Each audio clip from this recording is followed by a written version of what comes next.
ang lalayo ng presyo. Yung presyo ng semento, compared sa mga hardware store, mas mataas pa po ang ibang CMPD. Totoo po ba to? Ano po yung CMPI?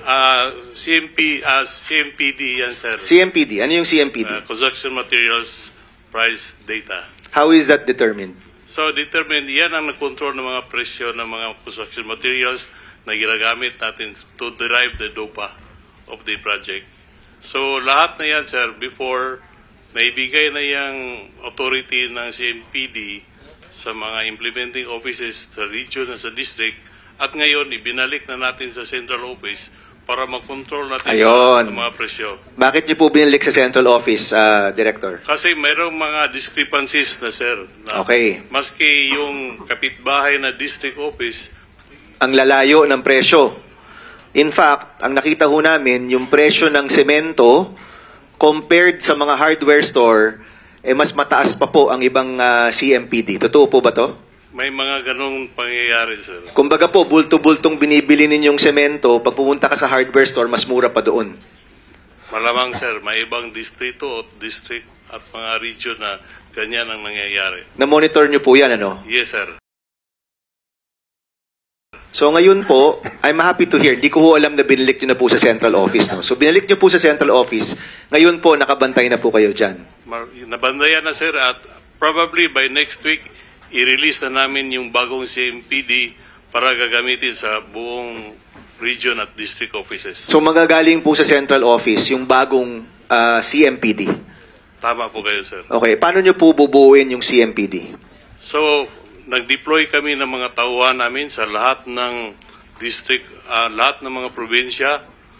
Kami mismo ang gumagawa ng canvassing sa mga suppliers na kung saan ang location ng mga projects. Director, sorry magtatanong lang ako. Bago ka rin ba o matagal ka na pong nandyan? Mga 2 years. 2 years. So alam mo rin na may mga lugar na napakataas ng kanilang CMPD compared sa commercial rates or compared dun sa totoo. Nakikita nyo po yan? Tama po kayo, sir. O ano nangyari? Kasi may dinadagdag silang mga freight fees. Hauling. Lalo na sa mga hauling sa island provinces. So, doon dinagdag ang mga presyo. Opo, at nakita ho namin sometimes dumodoble. Yes, sir. Hindi naman yun dapat doble. Dapat maybe 20 to 30% higher lang yan because of the hauling and because of the freight fees. Tama ho, no? Tama po kayo, sir. So, kailan kayo maglalabas ng bagong CMPD po ninyo? As much as possible by next week kasi gagamitin na yan for the 2026 projects natin sa DPWH. Ilalabas niyo po yan sa internet, ano? Yes, sir. Ipapublish niyo yan? Mapublish yan sa lahat. Sige po. We will, October 20, kung di ako nagkakamali, ang budget ng DPWH. Kung ilabas niyo po yan by next week, ikukumpara po natin yan dun sa mga commercial rates. Yes, sir. No? Before maglalabas ang budget, nakaready na yung CMPD. Opo. Ayan yung ito sinasabi ko na, yan yung mga tanong ko po sa DPWH budget. Kung kumusta yung CMPD ng Central kumpara sa presyo talaga dun po sa baba. Yes, sir. Tama ba na ang CMPD dapat mas mababa sa mabibili mo sa hardware store? Hindi naman lahat, sir. Bakit? Kasi may mga projects, for example, gravel, mataas talaga yung hardware price kaysa doon sa mismo sa sites. Kaya nga, dapat mas mababa kayo. Yes, mababa yung CMPD. So ulitin ko dapat, dahil ang laki po ng binibili ninyo, bulto-bulto pong binibili ninyo, dapat ang presyo ng gobyerno mas mababa sa makikita mo sa hardware store. Tama po kayo, sir. Tama yun, di ba? At tapos kung merong mang dagdag na presyo sa hauling or freight or ganyan, hindi naman siguro lalampas ng 40%. Hindi naman dapat. Ano po ba dapat? Ilang porsyento po ba dapat yung diferensya dahil po sa handling? Usually, sir, yung mga hauling distance, kung 10 kilometers lang, free na yun, free na ang handling. Delivery, opo. Pero more than the 10 kilometers, may dagdag na 20 to 30%. Oh, pero hindi lalampas. Yes, sir. Hindi naman dodoble o triple. Nakita ho namin, may mga beses dumodoble. Yeah, no? yan ang observation namin nung binigay namin sa mga district and regional offices yung CMPD. Okay. Kaya nga kinuha namin balik. Okay, salamat Director. So yung CMPD, mahalaga po yan para matukoy talaga natin yung tamang presyo ng mga proyekto. Yes, sir. Okay, In that way, sir.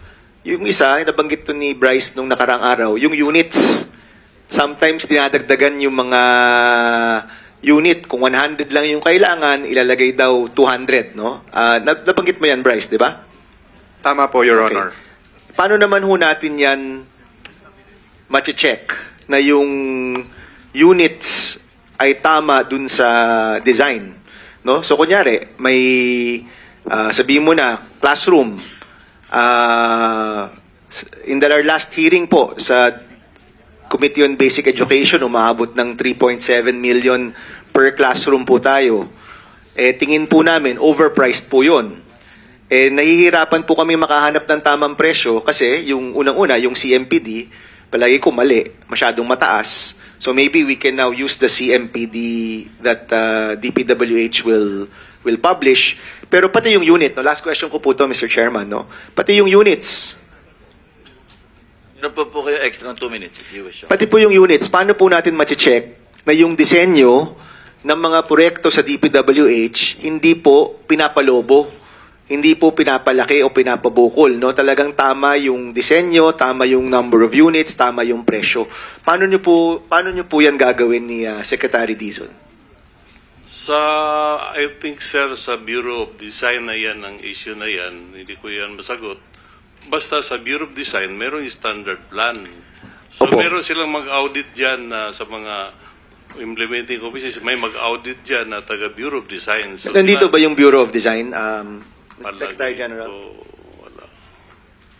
Wala. Sige po, we'll ask. Tatanungin na lang po namin kung di man sa budget hearing sa sunod na Blue Ribbon. Itong mga disenyo po mahalaga eh.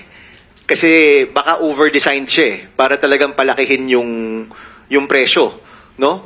At nais natin makahanap ng tamang presyo sa tamang dami, no? Sa tamang kalidad ng mga materyales, no? Palagi ko po, nasa punto tayo ng DPWH, kailangan talagang kulang na lang mag-start from zero po tayo.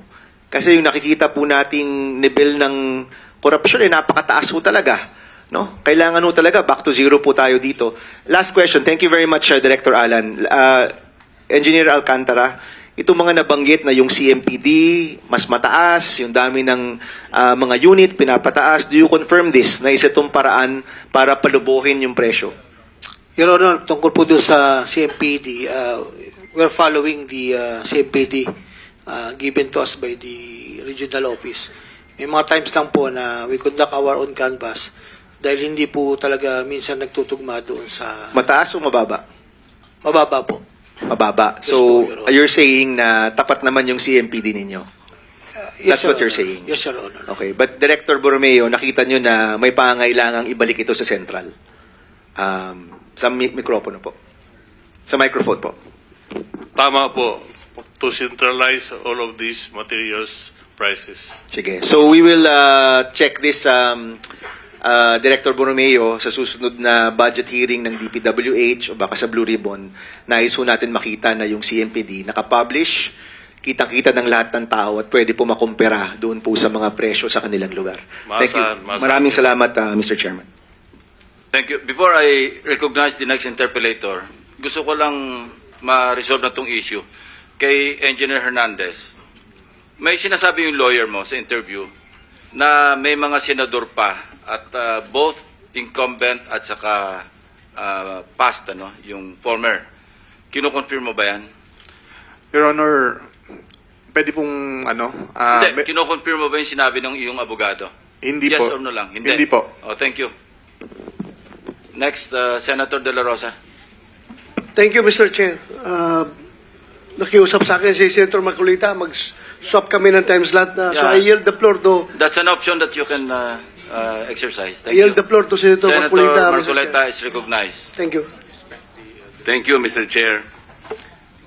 Mr. Chair, I am going to consume my time by making a disclosure. Kahapon po, mga pasado po, 2:00 ng hapon, tumawag po sa akin si former Congressman Mike Defensor. Tinanong ko po kung ano ang kailangan niya. Meron daw pong isang tao na matagal na po niya kung gustong kausapin para sa isang paglalahad ng kanyang nalalaman tungkol po sa ating iniimbestiga sa committee ito.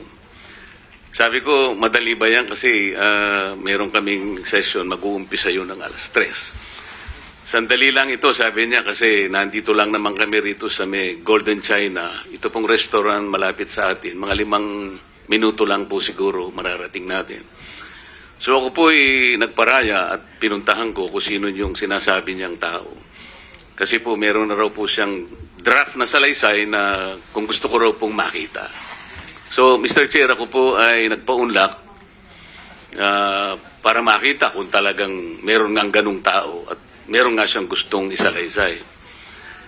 Nakita ko po yung tao at pinabasa niya po sa akin yung isang salaysay na nakaporma na po. Binasa ko po. Yun pong salaysay na yun ay nagsasabi ng kanyang pagkalungkot at siguro pagkabahala, sabi niya, na bakit nangyayari ay nagsasabi ng kanyang pagkalungkot at siguro pagkabahala, sabi niya, na bakit nangyayari sa ating bansa ito. At nalulungkot siya, Mr. Chair, sapagkat meron siyang partisipasyon doon eh. At nung makita ko ang kabuuan ng kanyang salaysay, meron po siyang personal na kaalaman para ikonekta si Representative Saldico kay former Speaker Martin Romualdez. Sabi ko, hindi ako pwedeng magtagal, nabasa ko na ito, hahabol ako sa aming sesyon alas 3. Pero kung talagang ikaw ay voluntaryo mong gustong gawin yan, sang-ayon sa iyong nilalahad dito, di sige, i-finalize mo yan. At gusto ko, ipanotaryo mo sapagkat hindi po pwedeng hindi notaryado yan.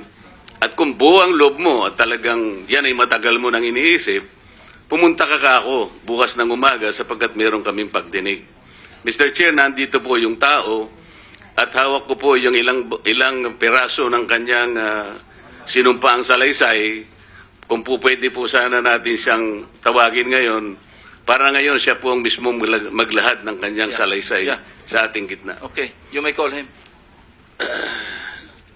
Mr. Chair, I'm calling Mr. Orly Regala Gutesa para po humarap sa atin. Mr. Gutesa, kayo po ay umupo dito sa may gitna. Pakibigyan mo ng copy si Mr. Chair. Bigyan mo si Chair. Mr. President.